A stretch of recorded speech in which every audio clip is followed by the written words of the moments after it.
Welcome to the Apple II Pi quick setup video. First you'll need an Apple II computer with a power cord. You'll need a floppy disk, a 5 1/4 for your Apple II. You'll need an Apple II monitor and cables. You'll need an HDMI or DVI monitor and cables. You'll need an Apple II Pi adapter, a Raspberry Pi SD card pre-configured, and some optional accessories that you may find useful. Here's how we plug the Apple II Pi adapter card and the Raspberry Pi together. First, we take the SD card that's been pre-configured, plug it into our Raspberry Pi. Label out, snaps right in, only one way to go in.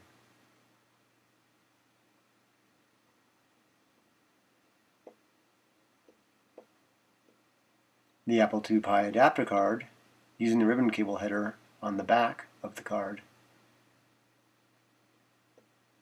That is the internal mount, which we won't be using for this section. It is labeled with a 1, a pin 1, and the ribbon cable has a red stripe to signify its pin 1. We will make sure that our ribbon cable header connects with the red stripe next to the 1 on the adapter. It is keyed, it plugs right in, it snaps nice and secure.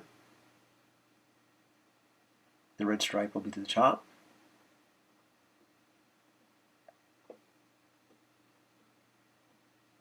The other end will plug into our Raspberry Pi into the GPIO pins. It is marked with a 1 as well. At the end, towards the SD card, our red stripe will connect there. Make sure all the pins are aligned into the header before pressing firmly to secure the header. There should be no space between the header and the bottom of the pins. No pins should obviously be sticking out either.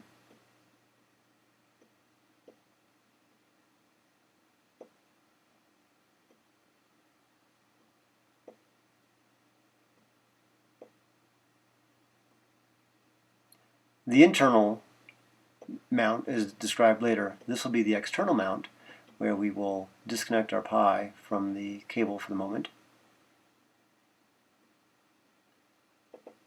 And we will plug our Apple II Pi adapter card into slot 1 for this demonstration.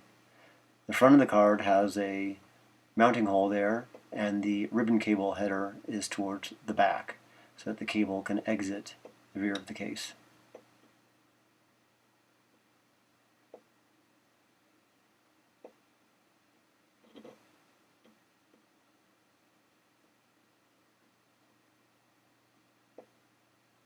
Firmly seat the card. Find the red stripe on the ribbon cable. And that's the orientation for pin 1, again towards the back of the Raspberry Pi next to the SD card, where pin 1 will connect. Again, make sure you have a very good solid connection. No pin should be exposed on the GPIO header. One of those optional accessories that you might find useful here is a Raspberry Pi case that you can find online in many different places. Remember, just when you have your Raspberry Pi hanging at the back of your Apple, you might like to have it enclosed. And I actually use Velcro strips to attach it to the back of the Apple for a nice, neat connection. Put the lid back on, and let's attach the floppy drive.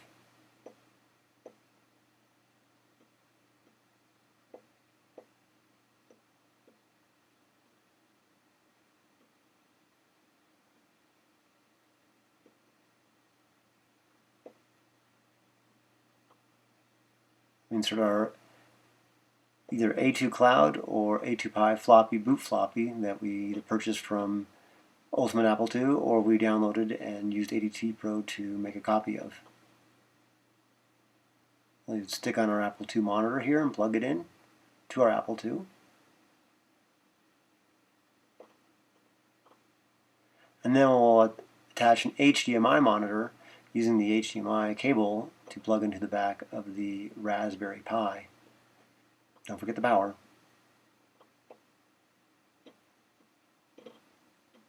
Now we do initial boot. The Raspberry Pi's output is displayed on the top HDMI monitor, and the Apple II output is displayed on the Apple II monitor.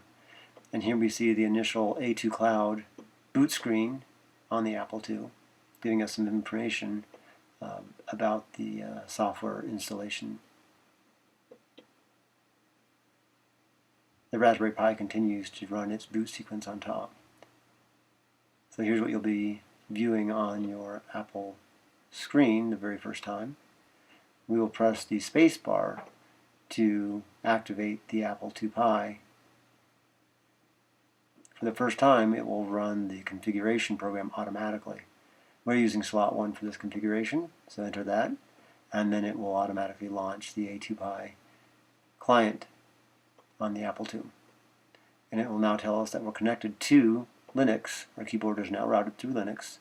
And we have Pi drives available. These are virtual disk drives available to our Apple II in slots 1, disk 1, and disk 2.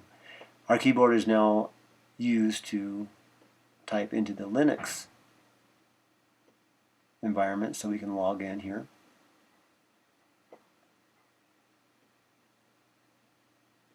If you had an Apple II mouse, that would also be interacting with the Linux environment.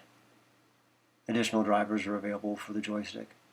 Now we can exit with the Apple keys, solid, and open Apple keys with delete, and that will return us actually to our ProDOS environment under the Apple II, disconnecting our keyboard from Linux. Here we are just going to catalog our boot floppy, which was the A2 Cloud boot floppy. But now we can also use our Pi drives. Even though we're disconnected from Linux with the keyboard, our Pi drives are still available. These are just served much like the virtual serial drives in ADT Pro. This gives us additional storage and available drives to our Apple II. There's a second drive available that has some telecom programs and utilities loaded on it. We can go back to our boot floppy, and we can rerun startup to reconnect to Linux. So our keyboard is now being routed back to Linux.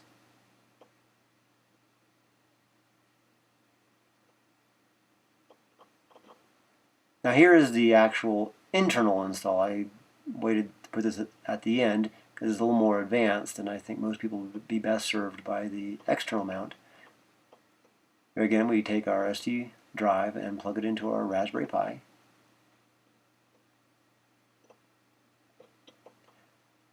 And now we'll take a 90-degree HDMI adapter, and we're going to plug that into the HDMI port. That's going to route our HDMI port away so we can connect this to our Apple II Pi adapter card using the GPIO pins and the top header of the Apple II Pi adapter card.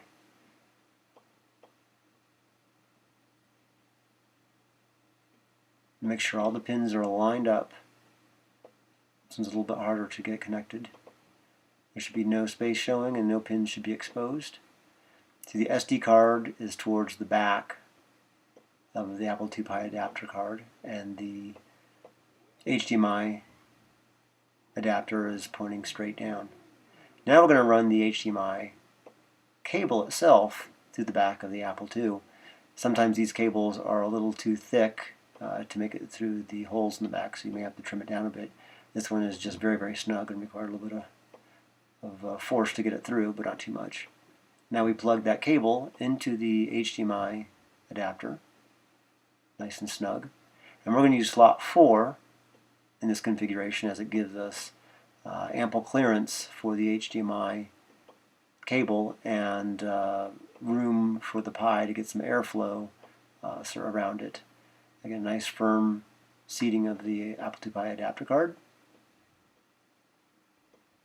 Plenty of room surrounding the Apple II Pi. And the HDMI card and cable have room to route underneath the floppy disk card as well.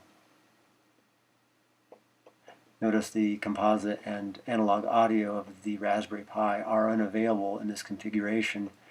as they'll be right up against the lid. So everything has to go out the HDMI cable. Your Ethernet and additional USB devices can plug right there into the front of the card. And you route anything you need to out the back.